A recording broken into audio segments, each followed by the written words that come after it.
Selamat pagi Ibu Suci. Sebelumnya perkenalkan terlebih dahulu, saya Aska dari HRD PT Kayu Putih. Nah, sebelumnya terima kasih atas waktu yang telah Ibu luangkan untuk mengikuti proses wawancara untuk hari ini. Nah, sebelum kita mulai, saya akan menjelaskan alur wawancara terkait hari ini ya Ibu. Nah, dalam sesi ini saya akan mengajukan beberapa pertanyaan yang berkaitan dengan pengalaman yang pernah Ibu alami. Nah, baik dalam pekerjaan maupun pengalaman lain yang pernah Ibu alami sebelumnya gitu. Jadi saya berharap Ibu dapat menjawab berdasarkan situasi atau pengalaman yang benar-benar pernah terjadi. Nah, jika diperlukan, saya akan menggali lebih dalam lagi untuk mendapatkan gambaran yang lebih jelas ya Ibu. Nah, wawancara hari ini berlangsung cukup santai, jadi Ibu tidak perlu terlalu tegang gitu ya Ibu. Nah, sebelum membuka, bisa nggak Ibu ceritakan secara singkat mengenai pengalaman kerja Ibu sejauh ini? Baik, sebelumnya perkenalkan Ibu, nama saya Suci Indah Pertama. Saya merupakan salah satu lulusan S1 Psikologi di Universitas Indonesia dan Magister Psikologi di Peminatan Psikologi Industri dan Organisasi di Universitas Gadjah Mada. Saya memiliki pengalaman kerja lebih kurang selama 3 tahun sebagai staf operasional di PT Abadinan Jaya. Nah, alasan saya tertarik untuk melamar sebagai supervisor marketing ini, karena posisi ini sesuai dengan latar belakang dan juga pengalaman kerja saya dan pemahaman saya terkait perilaku konsumen serta pengalaman dalam mengelola dan memonitoring tim. Nah, saya yakin saya dapat berkontribusi dalam perusahaan ini untuk mencapai target pemasaran. Baik, terima kasih atas perkenalannya. Baiklah, kita akan lanjut pada sesi wawancara hari ini ya Bu. Yang pertama itu bisa nggak Ibu ceritakan situasi ketika Ibu diberikan target penjualan atau target campaign marketing tertentu? Baik, dulu saat saya bekerja, saya itu pernah terlibat dalam situasi di mana tim saya itu diberikan target untuk meningkatkan kinerja layanan dan juga operasional dalam periode tertentu. Nah, walaupun bukan posisi terlangsung sebagai marketing, target tersebut berkaitan dengan peningkatan kepuasan pelanggan dan juga efisiensi kinerja tim yang berdampak pada performa bisnis. Kalau kayak gitu, apa tanggung jawab utama Ibu dan target yang harus dicapai pada saat itu Ibu? Nah, baik, tanggung jawab dan target yang harus dicapai pada saat itu, yaitu saya tuh memiliki tanggung jawab untuk mendukung supervisor dalam memastikan seluruh aktivitas itu berjalan dengan SOP dan juga target yang telah ditetapkan oleh perusahaan. Nah, target itu harus dicapai dan juga harus memastikan pekerjaan itu selesai sesuai dengan waktunya. Dan juga saya memastikan terjadinya kesalahan yang banyak pada operasional, serta saya itu menjaga kualitas layanan agar tetap optimal. Kalau boleh tahu, apa sih langkah-langkah spesifik yang Ibu lakukan untuk mencapai target tersebut, termasuk strategi yang digunakan pada saat itu? Nah, langkah-langkah yang saya lakukan, terutama pastinya saya harus mengkoordinasikan secara rutin dengan anggota tim untuk memastikan setiap target itu berjalan sesuai dengan SOP-nya dan sesuai dengan waktu yang telah ditentukan. Nah, saya juga memastikan progresnya itu pekerjaan harian itu sesuai dengan timeline-nya juga, dan juga saya mengidentifikasi setiap kendala lapangan yang terjadi pada tim saya. Kalau boleh tahu juga bagaimana sih hasil akhirnya, apakah target tersebut itu tercapai atau tidak? Lalu apa pembelajaran yang Ibu dapatkan dari pengalaman tersebut? Nah, hasil target yang saya dapatkan setelah melakukan strategi tadi itu, pekerjaan tim itu berjalan menjadi lebih baik, tingkat kesalahannya itu pun berkurang dan kualitas layanan itu akan tetap terjaga. Nah, pembelajaran yang saya dapatkan ternyata penting koordinasi dan juga komunikasi yang efektif itu dalam mencapai sebuah target perusahaan, serta monitoring dan juga evaluasi itu juga diperlukan agar kita mengetahui apakah ada kesalahan atau apa sih yang kurang dari kegiatan yang dilakukan tersebut. Baiklah, kita akan bahas masuk ke dalam meningkatkan performa ya Ibu ya. Boleh nggak ceritakan situasi ketika performa pemasaran atau penjualan mengalami penurunan atau tidak optimal pada saat itu Ibu? Baik Ibu. Dulu waktu saya bekerja sebagai staf operasional, nah di situ tuh saya pernah terjadi sebuah penurunan performa tim yang dimana berdampak pada kualitas layanan dan juga kecepatan penyelesaian pekerjaan. Nah hal ini tuh terlihat dari meningkatnya keterlambatan pekerjaan serta beberapa keluhan dari pihak internal terkait hasil kinerja tim dan juga kurang optimalnya kinerja tim tersebut. Nah kondisi itu secara tidak langsung juga mempengaruhi kepuasan pelanggan. Kalau boleh tahu, dalam tanggung jawab itu bagaimana Ibu memperbaiki kondisi tersebut, Ibu? Nah, kalau tanggung jawab saya di sana itu cuma untuk memonitoring kinerja tim dan juga saya itu mengidentifikasi apa sih penyebab dari masalah ini serta saya itu juga memastikan operasional itu bekerja kembali berjalan sesuai dengan standar dan juga target yang telah ditetapkan oleh perusahaan. Nah, soal strategi atau tindakan yang sudah Ibu lakukan, apakah yang Ibu lakukan itu dapat meningkatkan performa tersebut atau tidak? Nah, kalau strategi yang saya lakukan, pastinya pertama saya akan melakukan evaluasi terlebih dahulu. Nah, untuk ini tuh untuk memastikan dan mengidentifikasi apa sih sumber masalah dari masalah ini, seperti apakah beban kerja itu tidak merata atau terjadinya miskomunikasi antar tim. Nah, saya pun juga meningkatkan koordinasi dengan mengadakan briefing singkat secara rutin agar semua anggota tim itu memahami prioritas mana yang harus mereka lakukan dalam keadaan tersebut. Serta saya itu juga membantu mengatur ulang pembagian tugas di setiap tim agar pembagian tugas itu merata. Nah, setelah Ibu melakukan strategi tersebut, bagaimana hasil yang diperoleh setelah strategi itu diterapkan? Apakah ada peningkatan yang signifikan, Ibu? Baik, performa tim itu mulai menunjukkan peningkatan yang signifikan di mana pekerjaan itu menjadi lebih terorganisir dan lebih terarah. Nah, keterlambatan yang terjadi pada saat pekerjaan itu pun berkurang. Nah, kualitas hasil kerja itu pun kembali sesuai dengan standar yang sudah ditentukan. Kalau begitu, saya ingin menanyakan nih tentang leadership Ibu. Kan supervisor ini mengatur tim ya Ibu ya. Coba bisa nggak Ibu ceritakan pengalaman Ibu ketika teman atau anggota tim menyampaikan pendapat, masalah atau masukan kepada Ibu, apa peran Ibu pada situasi tersebut? Nah, baik sebelumnya, jadi waktu saya bekerja itu pun juga ada di mana anggota tim saya itu menyampaikan keluhan dan juga pendapatnya bahwasanya dia merasa pekerjaannya ini tidak merata, maksudnya dia itu terlalu berat dapat job pekerjaannya, dan itu tuh dia merasa kalau itu membebani dirinya dan juga ia merasa kesulitan untuk menyelesaikan pekerjaan tersebut. Nah, pada saat itu ada nggak peran Ibu dalam situasi tersebut? Nah, peran saya pada saat itu, saya pastinya akan mendengarkan terlebih dahulu dari pihak yang menyampaikan keluhannya tadi, dan sekaligus saya membantu untuk mencarikan solusi apa sih yang tepat untuk keluhan yang dia berikan ini. Saya juga bertugas untuk mendukung koordinasi tim itu berjalan sesuai dan juga tidak membebani salah satu anggota tim, dan juga saya memastikan apakah pekerjaan itu berjalan dengan baik. Nah, soal tadi kan Ibu ada bilang strateginya dengan mendengarkan terlebih dahulu ya Ibu ya. Nah, bagaimana cara Ibu mendengarkan dan memahami apa yang disampaikan oleh orang tersebut? Dan apa yang Ibu lakukan setelah itu? Nah, kalau bagaimana saya cara mendengarkan dan memahami, pastinya pada saat orang itu, tim saya itu menceritakan dan memberitahukan apa keluhannya, saya akan mendengarkan dan juga memahami itu secara seksama dan juga tidak langsung memotong pembicaraannya. Nah, saya itu memberikan respon bahwa saya mengerti kondisi dia dan saya juga menunjukkan bahwa saya memahami apa yang dia rasakan, seperti saya itu mengulang apa sih yang dia bilang tadi itu dan permasalahan apa yang dia sampaikan. Nah, selain itu saya mencoba untuk mencarikan solusi dan sudut pandang, juga menyampaikan sudut pandang dari saya agar bisa saling benar-benar memahami apa yang dia rasakan dan dia alami. Selain itu saya juga mengklasifikasikan nih apa aja sih permasalahan yang dia sampaikan tadi dan bagaimana solusi dari permasalahan tersebut. Apa hasil dari sikap yang sudah Ibu lakukan gitu sebagai pendengar dalam situasi tersebut gitu?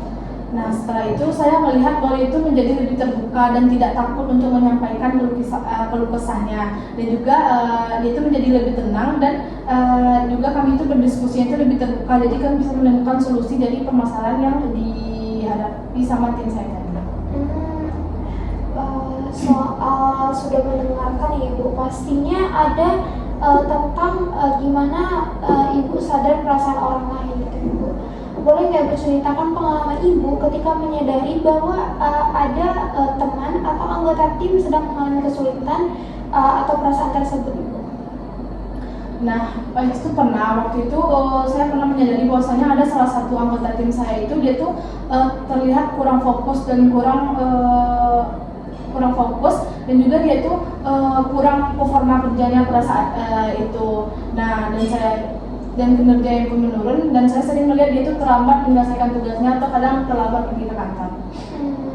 Nah, kalau boleh tahu apa peran atau tanggung jawab Ibu dalam menghadapi teman atau anggota tim pada situasi tersebut? Nah, pada situasi tersebut pastinya saya berperan untuk mengajak dulu mereka untuk berbicara dan memastikan apa sih yang terjadi sama mereka, kenapa dia bisa sampai kayak gitu, dan saya bertanggung jawab untuk membantu, dan kalau ada masalah saya bertanggung jawab untuk memberikan solusi juga dari apa masalah tersebut, dan kami harus mendiskusikan terlebih dulu, oh ini tuh kayak gini masalahnya, dan saya harus sebagai salah satu anggota yang mengkoordinasikannya, pastinya saya akan memberikan solusi yang tepat untuk permasalahan tersebut. Boleh nggak ceritakan apa langkah-langkah yang Ibu lakukan setelah menyadari kondisi tersebut atau solusi yang Ibu lakukan?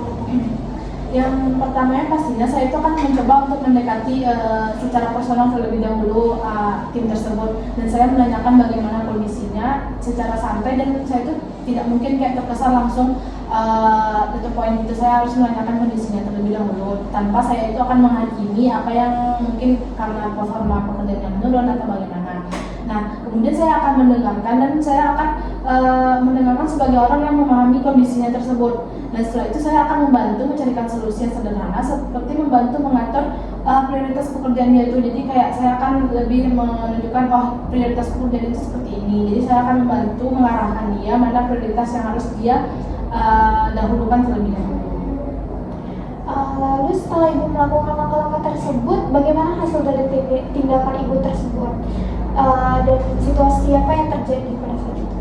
Nah, baik, setelah saya melakukan itu, kondisi rekan saya itu dia menjadi lebih terbuka kepada anggota-anggota tim yang lain, terlebih lagi kepada saya, dan dia itu menjadi lebih fokus saat bekerja, dan juga kinerja itu perlahan menjadi lebih baik seperti sebelum dia didengarkan seperti tadi itu, dan hubungan dalam timnya juga sudah mulai membaik, dan kinerjanya itu mulai koordinatif lagi. Baik, selanjutnya pada tahap menentukan prioritas Ibu, boleh nggak berceritakan pengalaman Ibu ketika menghadapi beberapa tugas dalam waktu yang bersamaan gitu Ibu? Dulu pernah waktu saya berkuliah, saya itu pernah dihadapkan dengan tugas yang bersamaan, di mana deadline-nya itu pun juga mepet. Nah, di situ pastinya saya akan kebingungan gimana nih tugas yang harus saya selesaikan. Lalu apa tanggung jawab Ibu dalam menyelesaikan tugas-tugas Ibu tersebut? Nah, kalau tanggung jawab saya, pastinya saya akan menentukan dulu nih skala prioritas saya, mana sih tugas yang deadline-nya lebih dahulu, mana yang lebih dekat, dan mana yang paling penting untuk saya kerjakan terlebih dahulu. Karena pada dasarnya kan emang semua tugas itu pasti penting, tapi kita pasti bisa menentukan mana nih prioritas yang bakalan kita lakukan gitu, mana yang duluan yang buat kita selesaikan tugasnya. Lalu gimana caranya supaya Ibu tuh bisa menentukan prioritas pekerjaan yang harus diselesaikan terlebih dahulu Ibu? Apa pertimbangan utama Ibu dalam menentukan prioritas itu? Nah, kalau pertimbangan dan apa yang saya lakukan tuh, yang pastinya saya akan melihat dulu nih, misal saya memiliki 3 tugas gitu kan. Nah, dari 3 tugas tersebut saya akan melihat dulu mana tugas ini yang misalnya porsinya itu lebih gede, lebih susah, dan pastinya membutuhkan waktu yang lebih banyak. Pastinya saya akan menyelesaikan tugas yang lebih banyak tersebut, karena pasti akan memakan waktu yang lebih banyak. Dan kemudian saya akan melihat tugas yang lain, ini tugasnya harus diselesaikan jam segini, berarti seharusnya saya akan menyelesaikan tugas yang deadline-nya terdekat terlebih dahulu gitu. Setelah Ibu melakukan hal tersebut, bagaimana hasil dari pengaturan prioritas tersebut dalam penyelesaian tugasnya? Nah, hasilnya pastinya saya akan bisa saya dapat menyelesaikan tugas tersebut dengan tepat waktu dan hasilnya itu tetap optimal. Dan juga saya juga merasa itu lebih teratur gitu dalam menyelesaikan tugas tersebut karena saya itu sudah menentukan mana sih prioritas tugas yang harus saya selesaikan. Baik, selanjutnya dalam supervisor marketing ini kan sebagai supervisor tahu gitu bagaimana mengenali penyebab masalahnya. Nah, boleh nggak Ibu ceritakan pengalaman Ibu ketika menghadapi suatu masalah dalam pekerjaan atau organisasi yang pernah Ibu laksanakan di waktu kuliah gitu? Nah, kalau di waktu kuliah dulu tuh saya pernah kami itu dibagikan dalam beberapa kelompok untuk menyelesaikan suatu tugas tertentu. Nah, di dalam kelompok tersebut ada beberapa anggota tim tuh yang kurang responsif dalam menjalankan tugasnya. Pas kami mengkoordinasikan apa-apa saja tugas yang akan dijalankan, anggota tim yang lain tuh banyak yang kurang responsif. Jadi yang bekerja tuh jadi kayak cuma itu aja gitu. Lalu apa tanggung jawab Ibu dalam situasi tersebut, dalam organisasi tersebut gitu? Kalau yang saya ceritakan tadi kan pengalaman saya di dalam anggota kelompok gitu ya.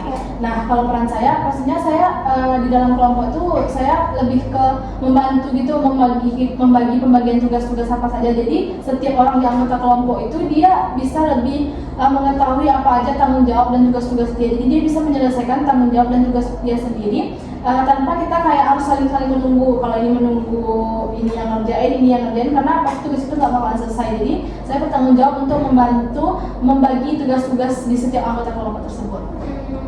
Lalu bagaimana cara Ibu mengidentifikasi penyebab dari masalah tersebut gitu Ibu? Nah, kalau untuk saya mengidentifikasinya tuh pastinya pertama itu saya kayak lebih berdiskusi dulu sama anggota tim yang lain kayak ini apa sih penyebabnya, kenapa dia kurang responsif dalam mengerjakan tugas ini, apa yang terkendala gitu kan. Nah, kedua saya juga memperhatikan apakah dia ikut nih berkontribusi dalam pekerjaan ini dan pembagian tugas yang diberikan itu apakah dia mengerjakan tugas tersebut dengan sesuai dengan tanggung jawab yang dia berikan. Nah, setelah itu saya pasti akan menemukan masalah utamanya itu dan pembagian apakah mungkin dia merasa pembagian tugasnya itu kurang merata, mungkin dia merasa terbebani dengan tugas dia tersebut. Nah, kalau misalnya dari cerita tadi tuh apa hasil dari pemahaman Ibu terhadap penyebab masalah tersebut gitu? Nah, hasil pemahaman saya itu akhirnya setelah dilakukan langkah-langkah seperti tadi itu, kami itu menjadi lebih tahu gitu apa aja tugas masing-masing dan juga membuat pembagian tugas itu menjadi lebih merata. Jadi tidak ada satu orang yang merasa terbebankan karena merasa tugasnya terlalu berat. Jadi dalam menjalankan tugas-tugas tersebut, jadi kami lebih enjoy dan tidak merasa diberatkan dari salah satu pihak saja. Baik, selanjutnya pada supervisor marketing ini juga kan akan memimpin Ibu, di mana pasti ada anggota tim yang tidak sesuai dengan kinerja Ibu atau tidak sesuai dengan kehendak Ibu. Nah, boleh nggak Ibu ceritakan pengalaman Ibu ketika menghadapi situasi yang memicu emosi tersebut, seperti misalnya perbedaan pendapat atau kesalahpahaman gitu, Bu? Baik, dulu di dalam sebuah organisasi, saya pernah mengikuti organisasi. Di sana kami itu jadi di sana tuh saya ingin setiap anggota itu menyampaikan pendapatnya masing-masing. Nah, tetapi di setiap banyaknya orang itu pasti memiliki pendapat yang berbeda-beda. Nah, adalah satu tim ini dia tuh kayak ingin menyampaikan pendapatnya, tapi mungkin ada beberapa orang yang nggak setuju karena mereka memiliki pendapat yang masing-masing juga. Di sana terjadi kayak perbedaan pendapat yang cukup membuat suasana itu menjadi lebih panas gitu. Lalu dalam peran Ibu itu ada nggak peran atau tanggung jawab Ibu dalam situasi tersebut? Nah, kalau peran dan tanggung jawab saya pastinya sebagai saya anggota tim juga, saya tuh kayak lebih mengajak dulu semua anggota tim ini berdiskusi dari semua pendapat itu mana pendapat itu yang paling memungkinkan untuk kita jalani gitu, karena semua pendapat itu pasti ada konsekuensinya masing-masing dan ada plus minusnya masing-masing. Dan di sana itu kita membantu mencari solusi mana sih pendapat yang bisa digunain untuk permasalahan yang terjadi ini gitu. Tadi kan di cerita Ibu itu bahwa terjadi kericuhan dan membuat suasana makin panas ya Ibu ya. Nah, pastinya pada saat itu juga ada beberapa orang yang emosi juga dan mungkin Ibu juga. Nah, bagaimana cara Ibu mengendalikan emosi agar tetap tenang pada saat situasi tersebut? Nah, kalau cara saya merespon tersebut pastinya kalau dalam situasi tersebut, kalau semua anggota tim di dalam tersebut juga ikut emosi, pastinya solusinya tidak akan ketemu gitu kan. Nah, jadi saya itu berperan, saya harus tetap tenang dan tidak menunjukkan emosional saya secara langsung gitu kan. Nah, saya itu lebih memilih untuk mendengarkan terlebih dahulu setiap apa sih pendapat setiap anggota individu tersebut, agar setiap orang yang ada di sana tuh dia tuh lebih merasa didengarkan gitu kan. Jadi kayak dihargai gitu pendapatnya, walaupun mungkin nanti pendapatnya ada yang tidak diterima ataupun ada yang terima, yang penting itu kita mendengarkan terlebih dahulu. Nah, kita tuh harus mencoba memahami sudut pandang dari setiap pendapat orang tersebut. Nah, saya itu juga mengatur cara bicara saya agar terlihat agar lebih sopan dan juga tidak menyinggung pihak manapun, sehingga nanti walaupun pendapat orang tersebut tidak dipakai pun dia tidak merasa tersinggung dan tetap merasa dihargai. Nah, setelah menjaga sikap tersebut, bagaimana hasilnya Ibu dalam mengendalikan emosi tersebut? Nah, kalau hasilnya itu pastinya suasana itu akan menjadi lebih kondusif dan terkendali. Jadi setiap orang itu akan menjadi lebih tenang karena tidak berbicara dengan emosinya masing-masing, dan juga lebih mementingkan kepentingan organisasi bukan kepentingan pribadi dan keegoisan masing-masing. Tadi kan saya sudah mendengar bahwa Ibu itu mencoba tetap tenang walaupun dalam situasi rumit gitu Bu. Boleh ada nggak cerita pengalaman Ibu atau situasi Ibu ketika menghadapi situasi sulit atau tekanan gitu? Dulu selama saya berkuliah, saya itu pernah mendapatkan tekanan di mana saya itu memiliki tugas yang sangat banyak dan deadline itu berdekatan. Jadi saya bingung nih bagaimana saya harus memanajemen waktu saya untuk menyelesaikan setiap tugas tersebut. Sedangkan porsi tugas itu pun hampir sama banyak dan deadline itu berdekatan gitu. Apa yang jadi tuntutan utama dari peran Ibu saat itu? Nah, kalau tuntutan utama saya dalam peran saya saat itu, pastinya tuntutan saya itu untuk menyelesaikan sebuah tugas ini tetap tepat waktu dan tetap optimal, karena mau bagaimanapun saya juga harus memperhatikan nilai saya dan keoptimalan dari hasil tugas yang saya selesaikan tadi. Dan saya juga harus bisa bagaimana tugas tersebut bisa saya selesaikan tanpa saya mendahulukan ini terlebih dahulu. Saya itu mendahulukan ini terlebih dahulu, tapi tidak yang lainnya saya abaikan saja. Bagaimana cara Ibu menjaga ketenangan dalam mengatasi situasi tersebut? Kan Ibu menghadapi tugas yang sama-sama banyak gitu Ibu. Seperti yang tadi saya katakan sebelumnya, saya pastinya akan menentukan skala prioritas saya terlebih dahulu. Saya akan membuatkan mana nih tugas yang paling prioritas dan mana tugasnya itu yang paling banyak dan membutuhkan waktu yang banyak, dan juga yang harus saya selesaikan di waktu deadline yang lebih dekat gitu kan. Nah, setelah itu saya akan menjadi tugasnya itu menjadi bagian-bagian kecil yang nantinya bisa saya selesaikan satu-satu agar tugas saya itu tetap saya selesaikan dengan optimal dan juga sesuai dengan waktu yang sudah ditentukan oleh dosen saya. Bagaimana hasil dari sikap tenang Ibu tunjukkan dalam situasi tersebut? Apakah Ibu dapat mengerjakan tugas dengan optimal atau bagaimana? Nah, kalau dengan sikap yang saya tunjukkan tadi itu, pastinya saya bisa mengerjakan semua tugas saya tadi itu secara tepat waktu dan juga dengan optimal, dan hasilnya itu pun cukup baik, sehingga saya menjadi lebih terkontrol dan saya tidak stres dengan tugas saya tersebut karena saya sudah mengerjakannya itu sesuai dengan prioritas-prioritas yang saya atur tadi gitu. Baik. Selanjutnya pada supervisor marketing ini kan pastinya akan membantu rekan kerja satu sama lain, di mana Ibu kan sebagai mengkoor tim tersebut. Nah, boleh nggak cerita pengalaman Ibu lagi ketika melihat teman atau anggota tim mengalami kesulitan dalam menyelesaikan tugas gitu? Ketika saya melihat anggota tim saya kesulitan dalam menyelesaikan tugas, pastinya saya akan bertanya terlebih dulu kepada dia. Dulu saya juga pernah sih punya pengalaman kayak gitu. Jadi anggota tim saya itu dia kayak kesulitan nih dalam mengerjakan tugas nih, dan kenapa kok dia nggak ikut berkontribusi dalam tugas kelompok kami ini gitu kan. Nah, saya menanyakan kepada dia apa sih kendalanya, kenapa dia sampai kayak gitu. Ternyata dia ada permasalahan di kehidupan pribadinya gitu. Baik, dalam situasi tersebut apa peran atau tanggung jawab Ibu dalam situasi menghadapi permasalahan anggota Ibu tersebut? Kalau peran dan tanggung jawab saya, pastinya sebenarnya pasti saya lebih ke mendengarkan dulu apa sih alasan dia bisa kayak gitu kan. Nah, setelah saya mendengarkan tersebut, saya berusaha untuk mencarikan solusi. Mungkin dia bilang mungkin dia ada masalah pribadi, tapi saya juga harus memberitahu dong mana prioritas yang harus dia lakukan, karena apalagi di dalam kelompok ini kan kita tidak bisa cuma memikirkan diri sendiri, kita juga harus memikirkan anggota yang lain. Kalau boleh tahu, boleh nggak ceritakan langkah-langkah yang ibu lakukan untuk membantu teman tersebut gitu, lebih detail? Kalau langkah-langkahnya, awalnya saya akan menghubungi dia terlebih dahulu dan saya mengajak dia untuk berdiskusi tentang apa yang sedang dialaminya, kenapa dia sampai tidak kurang responsif dan kurang koordinasi nih dalam tugas kelompok kita nih, kurang berpartisipasi lah banyak gitu kan. Nah, nantinya kalau dia sudah mau berbicara dengan saya atau berdiskusi dengan saya, pastinya dia akan menyampaikan apa kendala dia. Nah, setelah itu saya akan mendengarkan dengan baik sesama dan saya akan memahami kondisi tersebut. Selanjutnya saya pastinya akan memberikan solusi kepada dia tentang permasalahan tersebut, dan saya membantu untuk membantu dia untuk menentukan skala prioritasnya juga. Kalau seandainya terjadi permasalahan di kehidupan pribadinya, seharusnya dia juga harus memperhatikan juga tanggung jawab dia di kelompok dia ini, karena kalaupun dia mementingkan kehidupan pribadinya saja, pastinya nanti akan berdampak kepada anggota kelompok yang lainnya gitu. Bagaimana hasil dari bantuan yang ibu berikan tersebut? Apakah ada anggota tim tersebut menjadi lebih optimal atau dia makin menghilang gitu?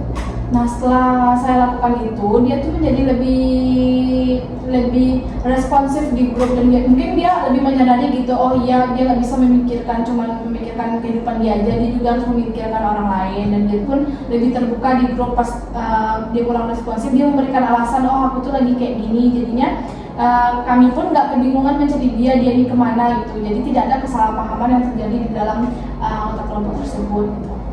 Oke, selanjutnya boleh nggak cerita pengalaman ibu ketika terlibat dalam kerja tim untuk mencapai tujuan bersama gitu ya? Pengalaman saya ketika terlibat dalam kerja tim untuk mencapai tujuan bersama. Saya memiliki pengalaman di mana kami itu diberikan tugas di sebuah organisasi. Kami itu untuk menyelesaikan sebuah event yang dimana kami itu melakukan pengambilan orang yang mendonor darah gitu. Apa peran atau tanggung jawab ibu dalam tim tersebut gitu? Peran dan tanggung jawab saya dalam tim tersebut, pastinya saya akan membantu untuk mengerjakan apa saja tugas yang bisa saya lakukan dan yang sudah ditentukan oleh koordinatornya, dan saya membantu menyelesaikan tugas dan tanggung jawab yang sudah ditetapkan kepada saya. Dan pastinya kalau saya juga bisa membantu pekerjaan atau tugas anggota yang lainnya, pasti saya akan melakukan itu, dan kami itu pun saling membantu di dalam organisasi tersebut gitu, agar pekerjaan dan event tersebut bisa berjalan dengan lancar. Pada peran atau tanggung jawab ibu tersebut, bagaimana cara ibu bekerja sama dalam berkontribusi dalam tim itu? Nah, bagaimana saya bekerja sama dan berkontribusi, pastinya saya akan memerhatikan terlebih dahulu apa saja tanggung jawab dan tugas yang sudah diberikan kepada saya, dan saya pasti akan melakukan tanggung jawab dan tugas sesuai dengan apa yang diperintahkan kepada saya. Nah, setelah itu saya akan mengerjakan itu dengan baik agar event tersebut bisa berjalan dengan baik dan optimal juga. Dan pastinya ketika saya ada waktu luang atau saya sudah selesai dengan pekerjaan saya, pastinya saya juga memperhatikan anggota tim yang lain, apakah mereka perlu bantuan atau tidak. Ketika mereka perlu bantuan, pastinya saya akan ikut berkontribusi untuk membantu, karena di dalam anggota tim itu perlunya kerjasama yang bagus agar sesuatu itu berjalan dengan lancar. Setelah ibu melakukan langkah-langkah tersebut, bagaimana hasil dari kerja tim tersebut? Nah, setelah saya melakukan itu, pastinya event yang kami lakukan itu berjalan sesuai dengan targetnya dan juga berjalan lancar, karena setiap anggota itu melakukan tanggung jawabnya masing-masing dan juga saling bekerja sama agar kegiatan tersebut berlangsung dengan baik. Baik, selanjutnya pastikan supervisor marketing ini akan memberikan arahan ya ibu, bagaimana cara anggota tim yang ini, anggota tim yang itu. Nah, boleh nggak ceritakan pengalaman ibu lagi ketika membantu teman atau anggota tim dalam memahami atau mengerjakan suatu tugas? Nah, Kalau itu saya pernah di perkuliahan ya, kalau ini itu tuh di kerja kelompok juga.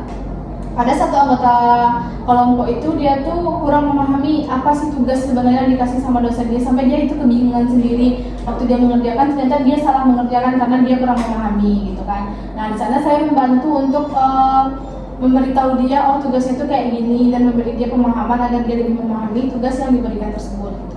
Bagaimana peran atau tanggung jawab ibu dalam membantu orang tersebut?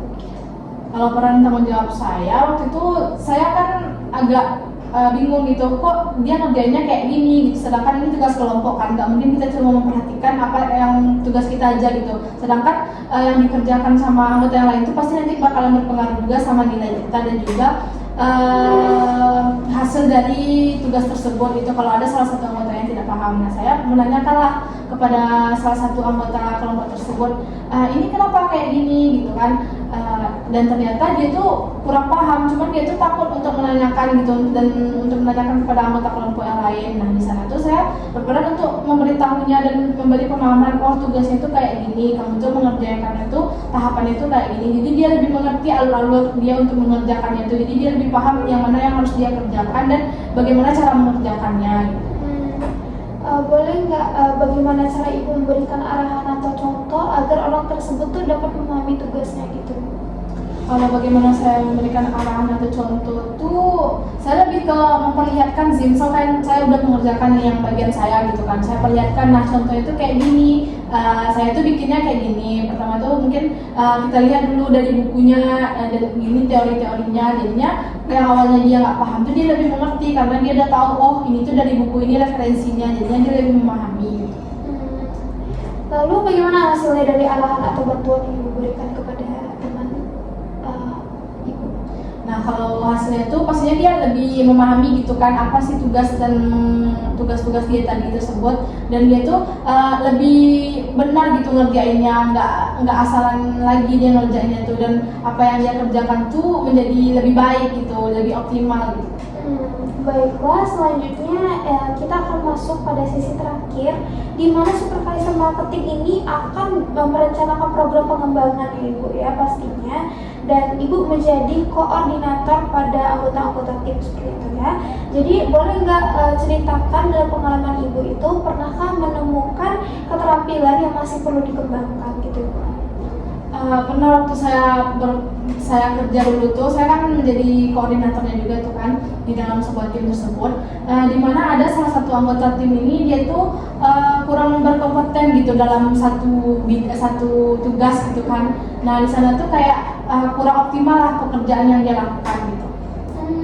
Bagaimana ibu bisa mengidentifikasi kebutuhan tersebut gitu Bu? Nah saya tuh lebih ke melihat dari hasil kerjanya sih gitu, karena saya lihat kok agak beda hasil kerja dia sama anggota-anggota yang lain, kok ini agak kurang gitu hasil kerjanya, jadi kayak apa yang dibutuhkan tuh kurang tercapai gitu targetnya. Langkah-langkah apa yang ibu lakukan dalam merencanakan program pelatihan untuk kebutuhan tersebut gitu ibu? Nah, kalau langkah-langkah program pelatihan yang saya lakukan, pastinya sebelumnya saya sudah melakukan identifikasi dulu nih, apa nih yang kurang dari anggota tim ini, dan saya memastikan dulu bagaimana cara saya untuk bisa meningkatkan performa kerja dia tadi gitu kan, keterampilan dia yang kurang tadi. Dan setelah itu saya akan membicarakannya mungkin ke atasan atau supervisor saya mengenai hal tersebut, agar nantinya bisa direncanakan program untuk meningkatkan atau melakukan pelatihan terhadap keterampilan yang kurang tadi dari anggota tim tersebut gitu, agar dia bisa menjadi lebih optimal dan lebih bagus hasil kerjanya. Soal hasil ya ibu, bagaimana hasil atau dampak dari program yang ibu rancang bersama anggota tim tersebut?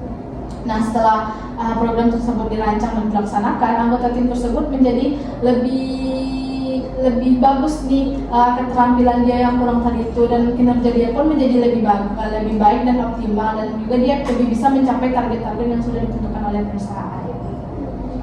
Baik ibu, dari saya pertanyaan sudah cukup.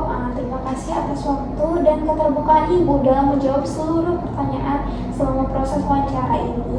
Nah, seluruh informasi yang ibu sampaikan akan kami jadikan bahan pertimbangan dalam proses evaluasi lebih lanjut. Nah, nantinya kami akan menghubungi ibu kembali untuk menyampaikan hasil dari proses wawancara ibu. Nah, apakah sebelum kita akhiri ada hal yang ingin ibu tanyakan terkait terkait posisi atau perusahaan?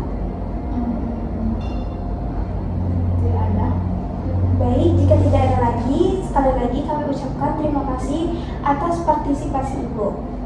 Baik, selamat menjalankan aktivitas. Semoga hari Ibu hari ini menyenangkan. Terima kasih. Terima kasih, Bu. Terima kasih ya.